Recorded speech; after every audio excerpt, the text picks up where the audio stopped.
Activate it, now release. So today I know this is a 100% useless amount of information to be comparing a Porsche Taycan to a Tesla Model 3. You have a highly usable and affordable Tesla Model 3, and then you have an unaffordable Porsche Taycan. The way this one is spec'd, it's probably about $135,000. This is a standard range Model 3 spec'd at around $40,000. So great comparison today on the channel. But let's take a look at both of these cars. I'm just going to show you the differences between both of them as far as the seating space, the frunk space, the trunk space, and then just the technology on the inside of the car, how different it is. So looks-wise, obviously the Taycan is an amazing looking car, especially with these 21-inch wheels. It has these ceramic coated brakes here that reduce the amount of brake dust. So obviously when you have a caliper that's this big, you're going to produce a lot of brake dust, but because of the Porsche ceramic PCM, SB, ABC, Adderall, there's a small amount of brake dust. That's all I'm going to say about that. For the charge port here, on the Tesla, it's only on the left side of the car. It's nicely hidden on the back part. I'll show you that. So on the Porsche, right here, and it opens right up. So then if we go over to the Tesla, tap it, and it opens right up just like that.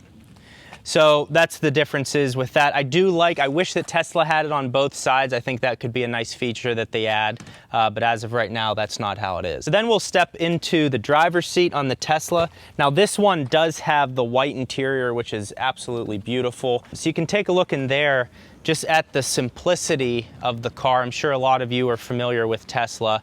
The 3 and the Y just have the beautiful, simplistic, minimalistic interior, which a lot of people really like. So now, if we head on over to the Taycan, you can see that it's a much more familiar look as far as an interior goes, a much more traditional interior of a car. So even on the center stack here, you have your buttons, you have your main infotainment display, and then you have this display as well that's fully digital. Whereas in many electric cars, they're kind of moving to having one big stack here and not having anything here like the Tesla Model 3 and Model Y have. The Model S and X do have this display, and in the Porsche, the customization that you can do here is unbelievable. If you want to see my initial video on this, click the card at the top of your screen. Especially up front in the car, obviously there's as much room as you're going to need. The tough part in the Taycan comes in the rear of the car. So in the rear of the car, yeah, I still have some space, but it's just a little more cramped than the Tesla is. You also notice that back here, there's this block that a lot of cars have. This drive, I don't know if it's like for a drive shaft or something like that, but basically you just don't have as much room as you have in the back of a Tesla. So let's go over to the Model 3 and check that out. So the back of this Model 3, see, this is much more family oriented. There's car seats in the back. The owner of this car has 3 children, and yes, he went with the white interior. So to those of you out there making excuses saying, oh, it's gonna get dirty, oh, my wife doesn't,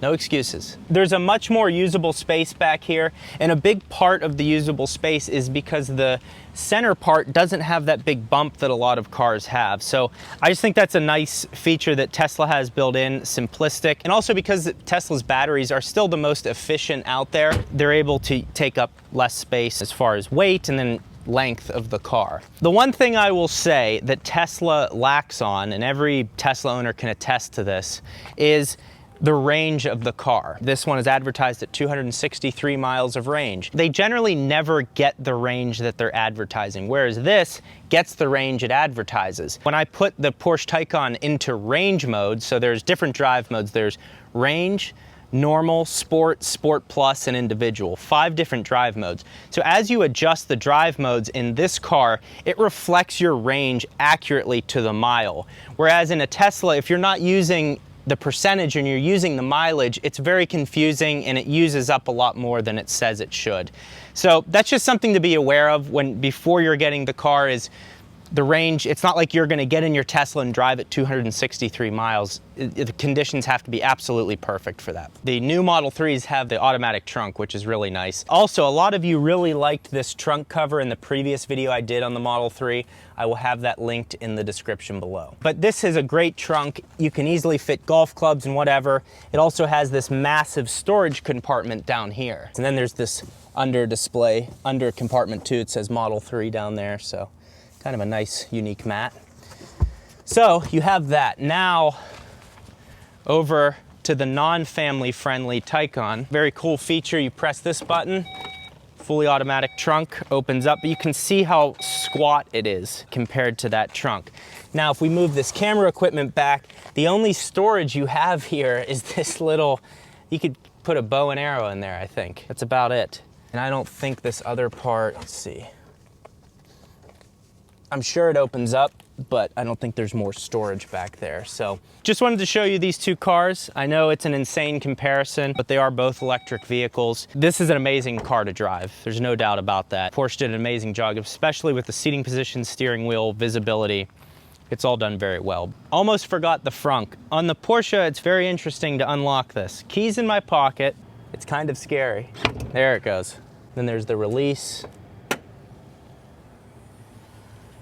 And it pops right up like that. So here's a look down in to give you a comparison. It's probably 1.5 feet deep. So that's kind of what that looks like. The Tesla is not as deep, or the Model 3 is not as deep, but it is wider. It's like this mouth is much wider. This is only the usable space, but something like this would still fit inside. It's just that the dimensions are kind of twisted around. That one's deeper, this one's more shallow and wider. So hope you enjoyed this random video that probably is consumer advice that no one needs, but it's the consumer advice I wanted to provide. Thank you for watching. Please like the video if you're still with me. We'll see you next time. Put left foot on the brake. Oh, we're doing that.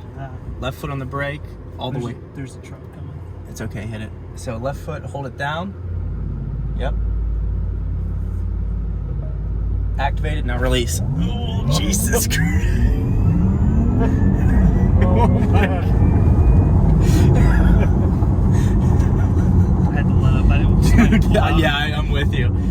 Oh, do you feel the second gear kick in? Yeah, that was weird. That's crazy. That feels way faster from the passenger seat. Man. What's the 0 to 60? So it's rated at 3.8 seconds. Okay, so it is, because I was gonna say that still felt slower to me. Yes, than that performance Model 3. I'm with, yeah, definitely. Like the performance Model 3. I mean, my eyes were literally like. yeah. My organs moved. Fun add-on. Yes. Launch mode. Yes, for sure. So as you guys know, GJEEBSAUGUST has been a sponsor of the channel for a long time now. So as a thank you to Nick for letting me use his car for that quick video today, I'm gonna send him the GJEEBSAUGUST ceramic waterless wash and also a set of their microfiber towels. You guys can use code GJEEBS to save 25% off of your order. It's called GJEEBSAUGUST is the code, and that'll save you 25% off of your order. On your order. So, Nick, thank you for letting me use your car. I'll get that shipped out to you. You guys, GJEEBSAUGUST, and you can save 25%.